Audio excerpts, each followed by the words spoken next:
Welcome to Curious Goldfish, a podcast community where music and curiosity come together through interesting conversations with the music makers of our world. I'm your host, Jason English. You can find Curious Goldfish in all the major podcast and social media platforms, and of course, we have all of our content on our website, curiousgoldfish.com.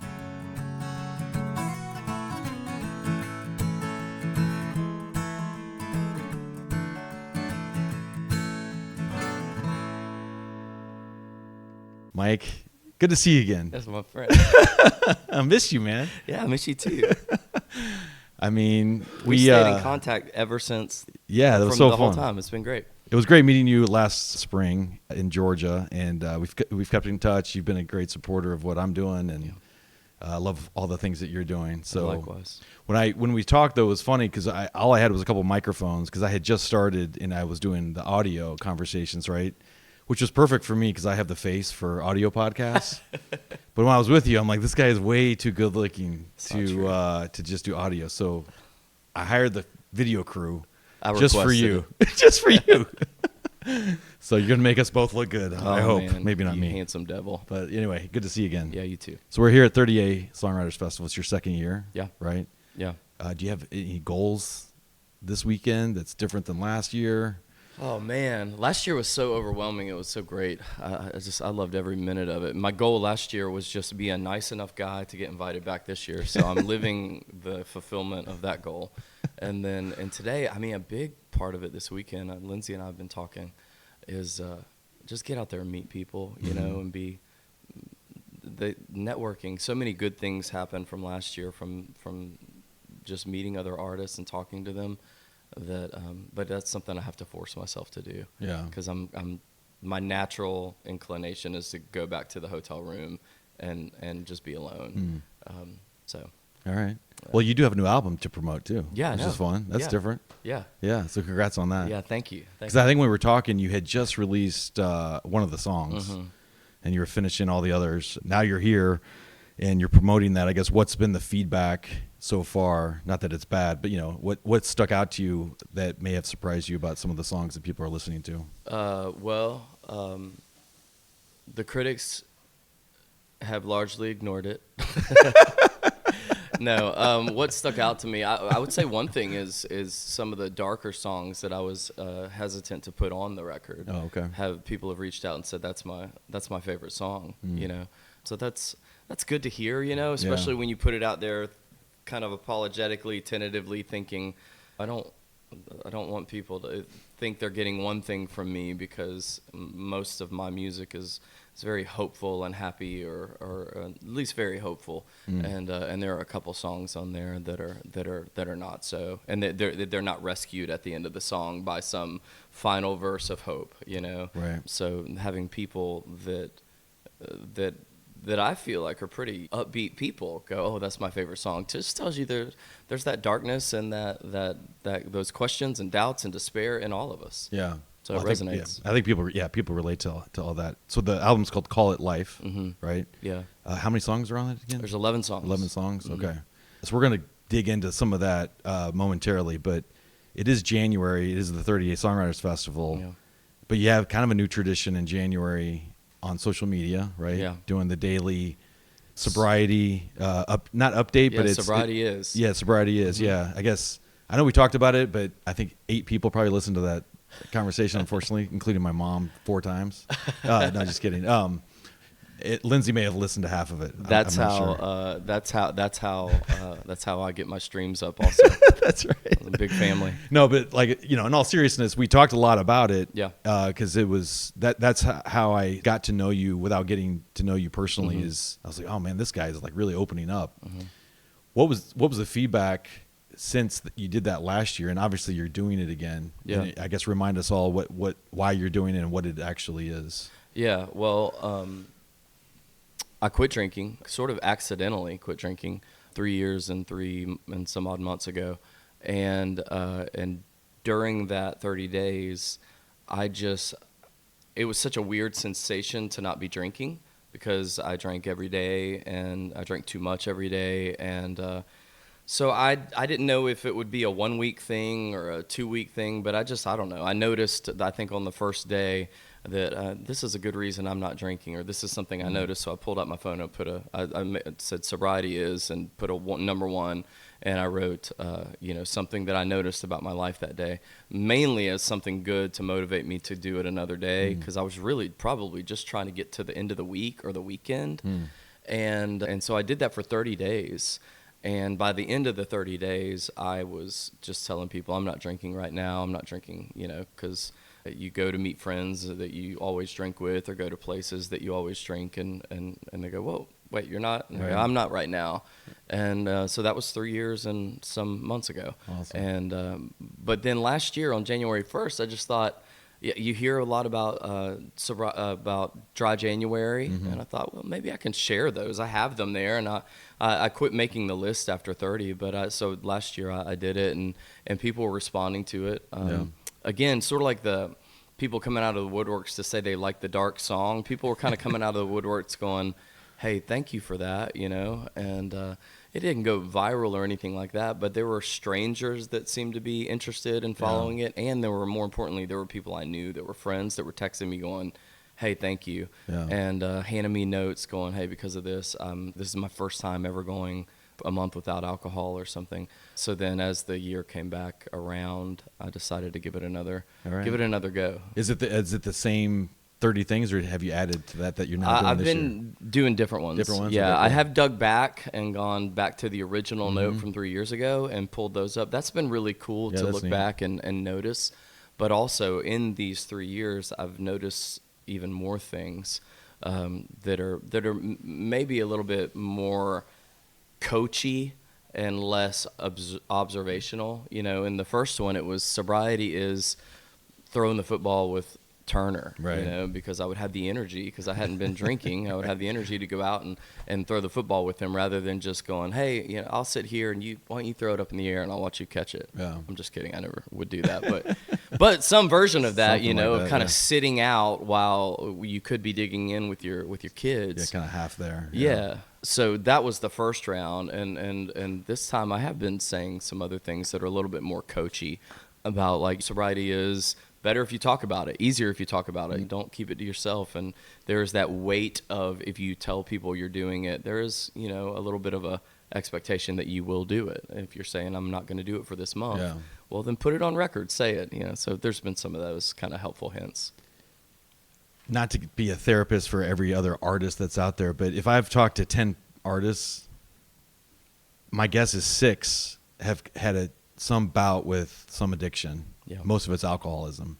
So I'm just curious what you think about, is it because they're an artist that they struggle, or is it because they're an artist we actually have insight into it and it's just a reflection of society? Because if you see 10 people in the streets, we're not going to go up and ask them, like, have you ever struggled with this? It's like, I'm just trying to understand, is there something about being, an artist that sort of lends itself to struggling with things like that? Like, what do you think? I don't know. The banker doesn't find a way to put his addiction into his job and express it, so we don't know about it. Exactly. Whereas the artist, does. Yeah. So I think it's just something about being human, But then Lindsay and I were talking yesterday about some of the artists here and just like how different it is. I don't spend my life on the road. I spend most of my life at home. Sure. And we were talking about what it would be like to be out doing this all the time, and how hard it would be to maybe maintain a healthy lifestyle, a healthy relationship with alcohol and things like that. So I think to that point, it probably is more difficult for an artist who maybe lives outside of the boundaries of accountability, because he's out in anonymous in a different town all the time, and you don't have to come home. The banker has to theoretically come home to people who know him, and answer for the condition he's in, whereas the troubadour doesn't. Yeah. Let's quote that. That was pretty good. Hopefully we were recording. We weren't recording. All right, now. No. So on the album called Call It Life that just came out, are there any songs that are specifically about that journey of sobriety? Yeah, there's one. It's called King Lear. I named it that because it has a line from King Lear in it where he says, the weight of this sad time, we must obey, speak what we feel, not what we ought to say. And speak what we feel, not what we ought to say. I just took that and I said, you know what, I'm just going to say what I feel and not worry about how it sounds or how people might receive it. So the whole song is kind of a confessional. And the second verse says, every day I need to feel something so I don't feel the things that I must really feel. This world's a drugstore of distractions. You just reach for one and tell yourself it's real. You can take a drink, a smoke, a pill, a screen, a show. You can sleep with someone you don't even know, which is just sort of listing the options available to feel something, you know. If you're feeling down and you just want to feel up, if you're feeling nothing and you want to feel something, there is a pharmacy of things for you to grab, right. Whether it's literally substances or a stranger or a television show or whatever. But then the verse ends with... but when you start to come back down, you're going to feel the real thing now. Yeah, because your mind is still hanging around. Yeah. So it is all temporary, which I think is how we get into addiction. Because when you start to come back down, you go, I don't like this feeling. So you reach for the same thing, or reach for a different thing, or reach for more of the same thing. Right. And down we go. Okay. So there's that, which I think, you know, it's like escapism, right? It's all the outlets that you go back to escape, I guess. In terms of like the other one I love is it Love 101? Yeah. Right? So that's, you know, not quite as, I don't think quite as not deep, but like dark. Well, know, the topic's better, right? Yeah, it's a little ditty, and and it's a little bit more attempt at humor. With heartbreak, and the good and the bad of love. You know, there's the best and the worst depending on where you're standing in it. And the other thing is, which is interesting. So the album's called "Call It Life," and maybe this is intentional, but you've got a song called "Good Life." Good Day. Or Good Day, sorry. Yeah. You have a song called Good Day. But I also have a song called Call It Life. Call It Life, and then Something Bad. Yeah, right after it. Yeah, right after it. So I'm like trying to figure this out just on the track listing, but I guess it's like, well, that's life. And that was intentional. Was that intentional? Thank you for, I didn't plant that you in did your not mind? plant that, no. Hell yeah. Yeah. Yeah, was that? You know that we talked about that, right? Yeah. Yeah. So that was I said, let's put Good Day, which is a hopeful today might be a good day, and let's put it right next to I got the feeling that something bad is going to happen. Right. And because that is life, you know, call it life. What do you make of it? Which one is true? Which one is honest? They're both honest. I am both of these things. I am hoping it's a good day. I am dreading it's going to be a bad day. King Lear, which is this idea of I need something more. I need to go. Escapism is sitting right after the song Simple Life, which Simple Life is just about what if at the end of your life you realize all you really wanted was a simple life? Yeah. At the end of this chasing after all these things, you got to the end of your life of pursuit and realized you had the ingredients all along. You had, you know, good friends, you ate some good meals, you went some beautiful places, you enjoyed good art, you did good in this world and left people and places. You already had it all. Right. And so you didn't even need that subscription to Amazon. Yeah. You know. So no, it's the trade-offs of ambition, you know, and like trying to be ambitious and do all the things, but then also there's always something more, but you already have it kind of thing, right? Yeah. But that's cool because it was just like, okay, Mike, what are you doing here with these songs? But it's like, well, call it life. Call it life. Yeah. That is, it is both of those things. Yeah. All right. Well, that's cool. Thank you for sharing that. Thank you for noticing it. This is the best. He's the best. No, that was all right. That's good. All right. I have a couple other things. Yeah. So I have here like tensions and opposites, Good Day, Something Bad, and Baby Girl, and then The Liar. Yeah. Right. So it was. You have another song about your son, more about your son. And then you've Wrestle got, the Sea. Yeah, and then Baby Girl, and then there's the one called The Liar. I'm like, good grief, it's all over the map. At the end of this, at the end of the album, is a song called "The Truth Is I'm a Liar." So you're just like, well then, what it was? So all this. Yeah. But yeah, the Liar is a song that when I played it for Lindsay, she goes, "You okay?" Like, are we? Should I be concerned? I said no, but yeah, we are all of those things, bright and shiny and dark and despairing. Yeah, let's call it life. Yeah. Well done on that. I guess. So with the album out now, what's the plan to promote that Are you going to try to do stuff Southeast? Are you looking to go expand that outward? And then I guess, where do you think you are as an artist today, and where do you want to be? Yeah. The plan to promote is largely just saying yes to anything I can, and to get in front of new people. I'm sort of over the get a big venue and then really get all your friends to come and hear you. It's not sustainable, and it's soul crushing.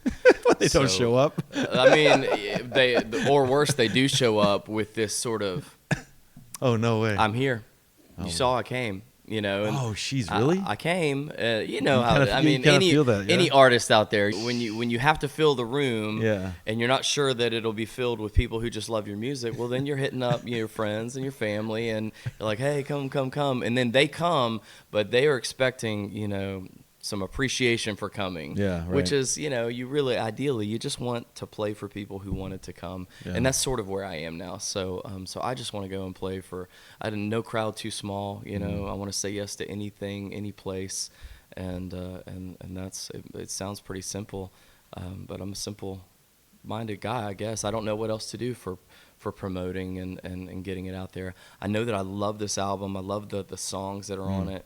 And I feel like a lot of times you record an album and it takes so long between the writing of the songs to the releasing of the songs that by the time it comes out, it doesn't even represent who you are anymore. Maybe not your stage of life anymore, maybe not even your views, or world views anymore, but it comes out, but it took so long. This is sort of, didn't take that long to get out, and I feel like, I'm still that guy. Yeah. So I want to get out there and play it and promote it as much as possible, but I don't really know the best way. I feel like there's a lot of people here this weekend that could coach me up on how to do that. Well, that's one of the reasons you probably are here, right? Yeah. But what I think that for me, when you let me listen to the pre-release, which I appreciate, it doesn't offer any concrete answers about anything. It's like, okay, well, these struggles or whatever, here's what you do, and it doesn't get too dramatic on kind of the ebbs and flows of life. It's just, to me, it's just like an honest conversation. I really appreciate that. Again, this is a great conversation. I love our first conversations because we literally didn't know each other, and we went so deep on so many things. Oh, yeah. One of the questions I asked you, and I always ask people, is about curiosity, right? And I think you had a great answer. I was like, what are you most curious about, Mike? And you said, well, I'm just curious. I have so many things going on right now with my music that if I put one step in front of the next, I'm just curious where that's going to take me. I just want to continue doing that, right? So almost a year ago, you said that. I guess if I asked you, what are you most curious about today, is it continuing that, or is there something else that's top of mind? That would be the answer still, It has been, I am glad to have this kind of check-in now, for you to bring that back up, because I can go, and I've listened to the podcast and listened to you ask other people that, which has also been a good check-in for me to go, I know what I said to that question. Am I still living that answer? Oh, cool. And I really have been. And that still seems to be the answer that I would give. I love this life. Yeah. I love it. I don't love certain things about it, but that's what makes a good story. That's what makes a good movie. That's what makes a good song. Yeah. So I realize I'm not exempt from those things that I don't love, but I love this life, and I am curious as to what the next day looks like, and if I just stay open-hearted to this world that still will crush you, and open-hearted to people who will maybe lie to you and hurt you at times, but all the good that comes with living open-hearted and saying yes to things without really having to know the outcomes. So, but awesome. I'm so glad you asked that question, and I it's good for every single person. So don't stop, please. Oh, no. And keep asking me, because I need it. All right. Well, I appreciate you. I appreciate, again, not everybody is the real person, and your wife is sitting in the room, so I could probably just pull her aside and say, come on, is this guy like this nice? But I called you Mr. Sentimental after I met you. I have embraced that. You gave it to me, and now I've embraced it. No, I mean, so I appreciate that. I appreciate you. I appreciate your music. Congrats on the album. Thank you. Really great to see you again. I would love to hear a couple tunes. Yeah, absolutely. Is that cool? Yeah. All right. Thanks, Mike. Yeah. See you, man. It's the best. My favorite guy. I'm Mike Kennebrew. This is King Lear. Every day I need to get away, but when I get away, I just want to leave. No one wants to be right where they are, when where they are there's someplace they'd rather be. Give me a beach, a lake, a mountain, I don't care. Give me Colorado skies or Highlands air. But no matter when I leave, all the miles I put between, I can't seem to get away from me.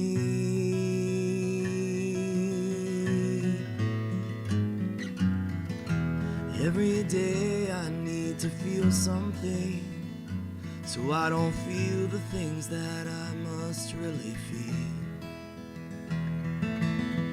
This world's a drugstore of distractions. You just reach for one and tell yourself it's real. You can take a drink, a smoke, a pill, a screen, a show. You can sleep with someone you don't even know. But when you start to come back down, with your mind still hanging around, boy, you're gonna feel the real thing now. Oh, oh, oh, oh, oh.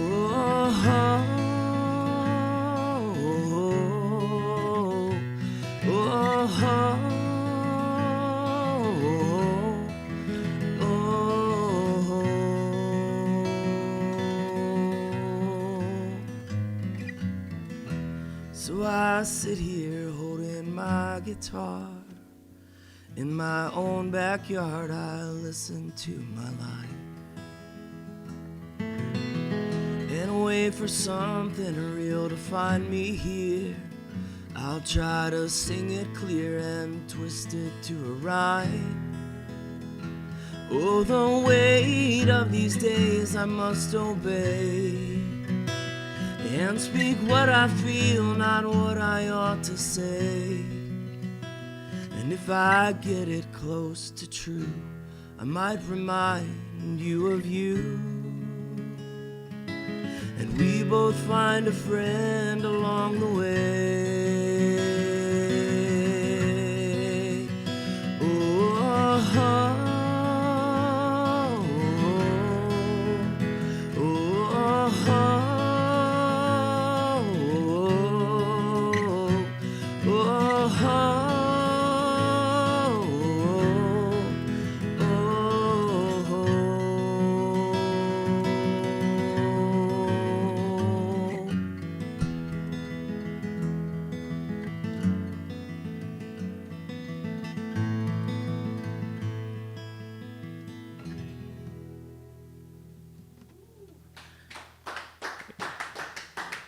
thanks, y'all.